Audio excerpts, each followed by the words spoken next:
Hello grade 10s and welcome to the explanation of the task sheet on the very last written assignment you will ever have to do for PE.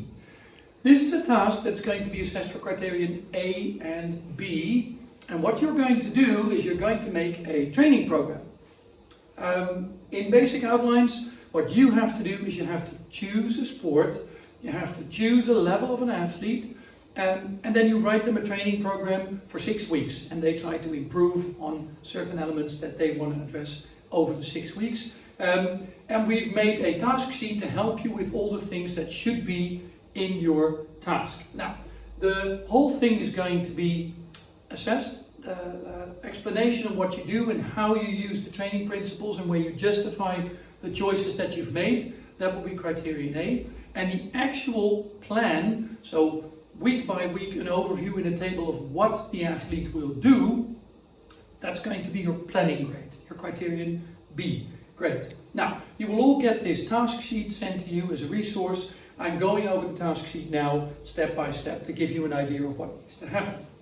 For this assignment you have to design a 6-week training program. You can make this training program for a sport of your own choice. Use the information you have studied for the test from the book and information in class. You can also use the internet, but then you have to make a bibliography in which you write down your resources. Points you have to describe in your training program. We'll get to that in a second.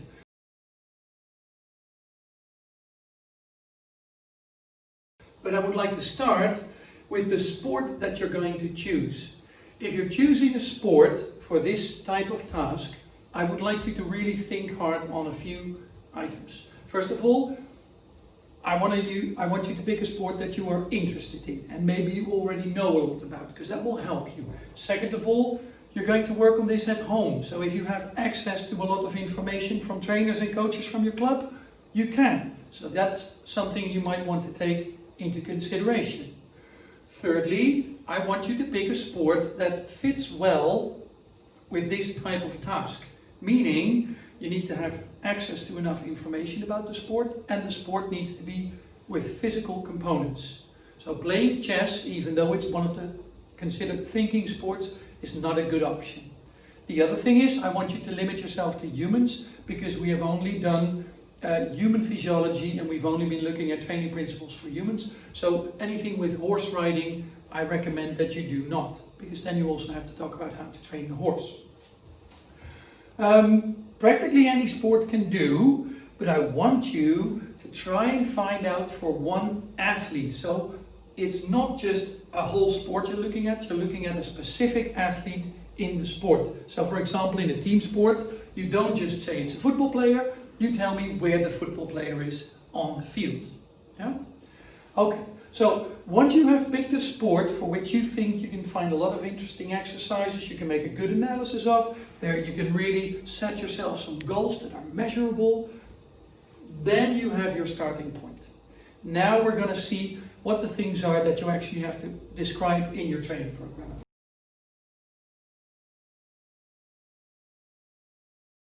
The first thing we get to is the starting level of the athlete.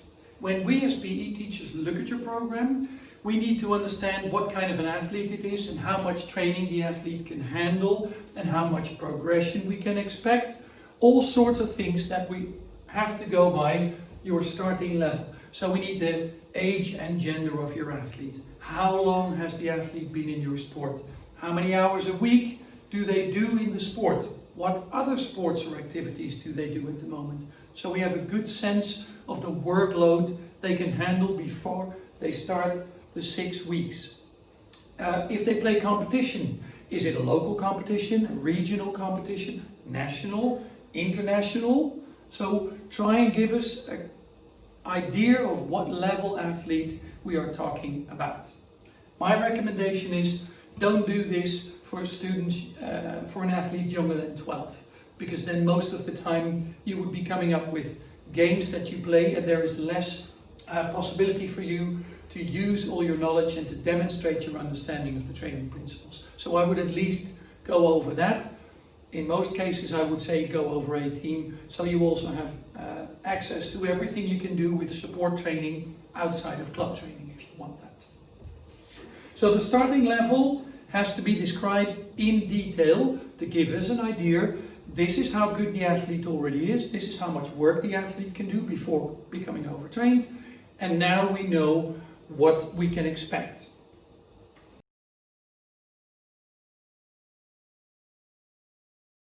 The second thing you need to do is make an analysis of the sport for the specific role of the athlete.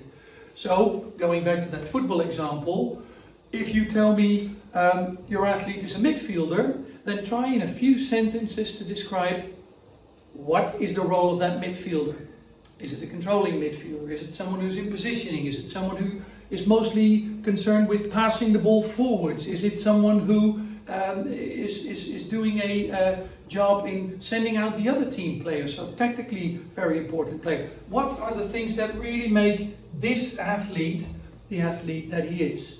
And then try to use terms that you have had in the units on health and fitness to describe what the athlete needs.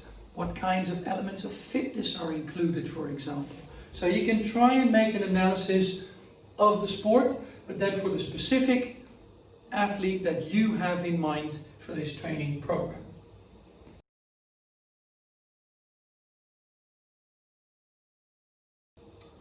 Clear and measurable goals. Now, when you make a training program, you're not just keeping your athlete busy, we want you to actually train and improve your athlete. And the hardest part of that is you have to set them goals, and those goals need to be really specific and you need to be able to measure them. There are goals for which we already know existing tests and you can use those tests, but you can also design your own tests to measure the improvements. Some improvements are easily measurable, so if you're doing strength training and you want to add some kilos, that's a simple goal and it's measurable. Some goals do not lend themselves very well to a real test. If you want to have more expression in your competitive dance team, how can I measure that? How on earth can I describe that in a test? So you really have to select goals that you can make into measurable goals. And if the goals have a test that you have designed, then you clearly have to explain what the test looks like. So if you made your own test, great, explain it. What happens exactly? So if I want to work on my football player and he needs passing accuracy, I can't just say pass for 1 minute. In the beginning it was 40% and after 6 weeks it was 45%. That's not accurate enough. If you do passing accuracy, you say I have 10 balls lined up and 30 meters away I have marked off an area of 2 by 2 meters and I'm going to kick all 10 balls within 1 minute and see how many have their first bounce in that square. At the beginning of the training program, with my starting level, it should be 4 and I'm expecting the athlete after 6 weeks of training to get to 5. Now we're a lot more specific. Now we really try to make it a measurable goal. And that goes for a range of different things you want to improve because you want to have a varied training program. So you can offer all sorts of exercises and you can demonstrate your knowledge on all elements of your sport. So try not to limit yourself to 1 or 2 goals. Make a range of goals for different types of features, elements of the game, so you can make a nice all-rounded training program. This is a really hard part. You will work on it in class and you will have an option to discuss your goals with your teacher and they can help you out to make them more specific if necessary.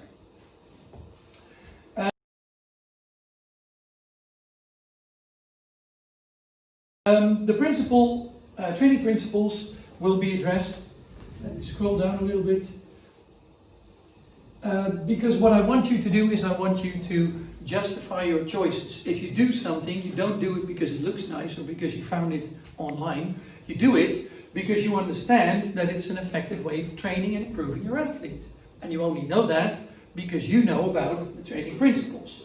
So, per training principle that we have put in the task, you are going to write a justification. You're going to explain why and how you've used it to make your training program. First one is the principle of progression. The principle of progression we all know about. You have to see where someone is on their progression curve. So what is their starting situation, how experienced is the athlete, and how much progress can we expect after 6 weeks, because that's not the same for every level of athlete, of course. And it needs to match up with what you've described here in your starting level. So I really want you to write down, this is how much progress I expect in this test, in that test, in that test, because, and then you start to talk about the progression curve and how it applies to this testing. Sometimes you can still make big progress even if you're experienced, because you're trying to isolate a skill that you haven't addressed before, for example. That could be a new thing, so you can still progress a lot.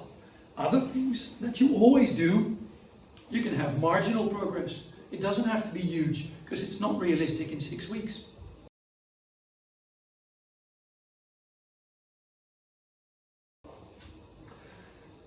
Second one is the principle of supercompensation. So when you're making your planning for the training sessions in the week, I want you to map out how to do that according to the principle of supercompensation. And if you can't remember what that means, please go and look it up in the presentation that we've sent you to study for the written test earlier on this year. So if you look over there, the whole explanation on supercompensation is there. Use that to justify where your training sessions are and which training session is placed where.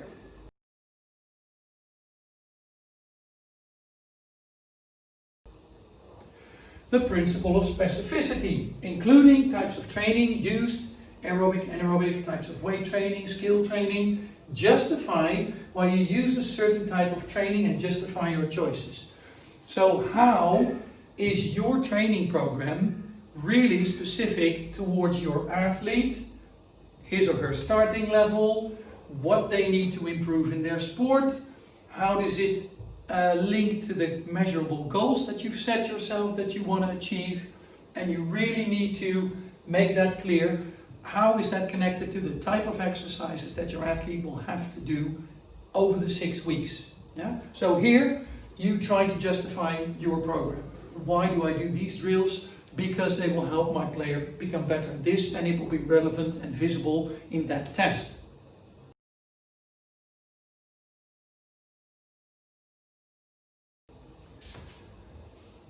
Principle of overload.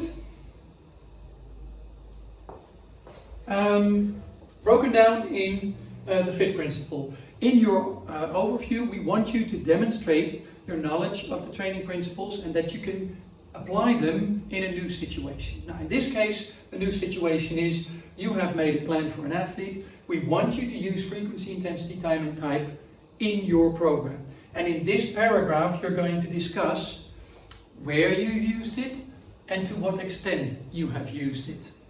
Yeah?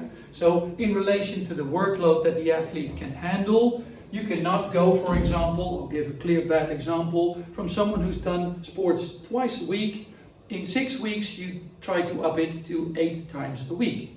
If you try to explain that in this paragraph, then I will not believe that that's a safe way of improving your athlete. So I want you to tell me, where did you overload frequency and by how much to make reasonable progress and to expect students to perform better at the end of 6 weeks. Same with the intensity, time and type. Explain to me where it is visible in your 6 weeks overview. So in the actual program, where have you overloaded these 4 letters?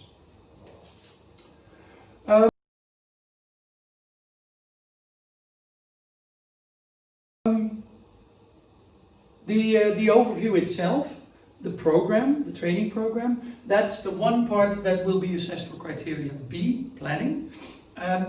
When you make that table, per week you have to write down when they train, but also in outlines what they train. If I read the program, I need to be able to understand what to do on that day. Yeah? You don't have to go into too much detail. If it reads 5-minute warming up and running drills, then you don't have to say the first 20 meters are on your toes, the second 20 meters are heels up, the third. That's too much detail. But when I read the program, per training, I need to understand what's going on. I need to be able to do that training. Otherwise, I don't know what your athlete is doing and why the athlete would improve and make your goals and be specific. I need to understand what's going on in your training sessions. You can name them, your exercises, in the overview, and then under the table you can describe the exercises. Now, if you do something that's an existing exercise and that everybody knows about, you don't need to describe it. Yeah? If you're telling me you're doing a shuttle run test, I know what it is. If you're telling me in football that you are passing and receiving while dribbling forwards, I have a general idea of what you do. But if you really make exercises and you make circuit trainings and you make little technical drills that do not exist, then below the overview you can describe them by explaining what it looks like. You can use drawings, you can use words to make us understand what it is that you mean by that exercise, so we know what the athlete is doing. And there you have it. That in combination with all that you already know about training principles and energy systems should be a good way for you to finish up on all your knowledge that you want to display about this topic, health and fitness. Yeah? It's your last one. We'll work on it in class. We'll go over it in steps. You don't need to do all of what I've just told you in 1 week. There's even going to be an option for a draft version, and we'll have a look at it and comment on it. So we'll get back to it, but then at least you can look back on this clip and use it in case you are stuck. Good luck.